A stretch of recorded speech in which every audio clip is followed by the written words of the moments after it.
Unti-unti na raw natututo ang mga Pilipino laban sa text at call scams. Pero kasabay nito, level up din daw ang modus ng mga scammer.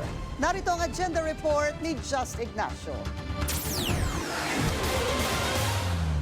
Kumpara noong 2024 na nasa 6.1 million ang bilang ng SMS scams, bumaba raw sa 822,634 ang bilang nito nitong 2025 ayon sa Cybercrime Investigation and Coordinating Center o CICC.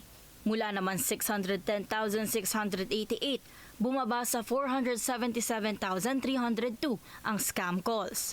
Batay ang datos sa Huscol 2025 Philippine Scam Report na inanunsyo ni Undersecretary Renato Aboy Paraiso kasama ang kanilang Trust Tech partner na Guguluk at Scamwatch Philippines. The Huscol 2025 Philippine Scam Report we are presenting today is more than just a set of numbers.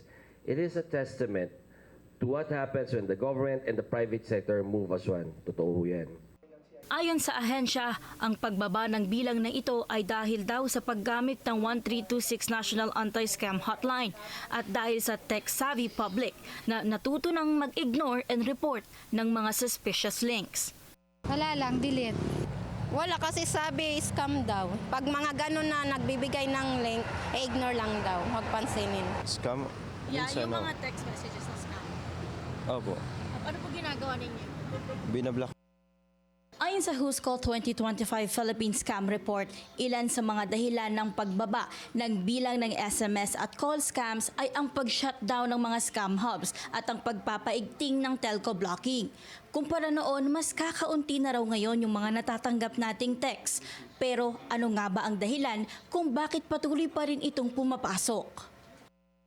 Napansin lang nung nag-uusap kami ni Yusek, yung sa online gambling app na nakita nyo dyan, pinapadala pa rin yun through SMS. And for some reasons, hindi namin ma-detect yung number kasi hindi siya nanggagaling dito. Kung hindi rito, saan naman ito nanggagaling? Remember, meron pa tayong 2G, di ba? So somehow they have an IMSI catcher. What you need to understand, lahat ng mga phishing sites. Okay? If I'm an individual, mangi-scam ako pero hindi kita padadala ng link. So these links are basically the creation of unorganized crime, which is not only here present in the country, but also it's a regional problem as well. Kaya ayon kay Josel de Guzman ng Scamwatch Philippines, ang gagawin daw ng mga kawatan ay isisend ito mula computer to text, bukod pa sa paggamit ng IMSI catcher. Ang IMSI catcher naman ay isang device na binibitbit na kayang mag-impersonate ng bangko, telco o maging ng e-wallet within 500 meter to 2 kilometer radius. Kaya kakaiba raw ito dahil papadalhan ka ng gambling link pero wala siyang numero. Basta naman may number ang mag-text, ayon kay De Guzman, mas madali itong matrace dahil sa SIM card registration. Pero ang problema lang daw ay kung sila ba talaga ang nakaregister sa number na yon. Samantala, aminado naman ng CICC na marami pang loopholes ng SIM card registration. Inaamin natin marami tayong mga gaps and mga loopholes pagdating doon sa SIM card registration law. Especially with the advent and the advancement of technology, no, yung mga OTTs natin, yung mga over-the-top services natin like Viber, like Messenger, we have to address those. Kabilang din daw dyan ang sobrang dami ng mga ID na pwede mag-register gamit ang fraudulent credentials and identification.